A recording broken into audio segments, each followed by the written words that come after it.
નાનો લાગે હગર પણ દેખાતા હતા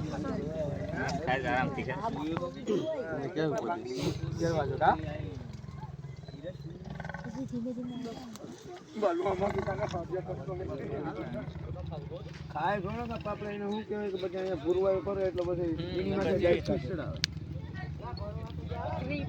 હા હાલો હાલો ઓલા આવી જાય ને એટલે અમે કીધું પછી બેઠા કરજો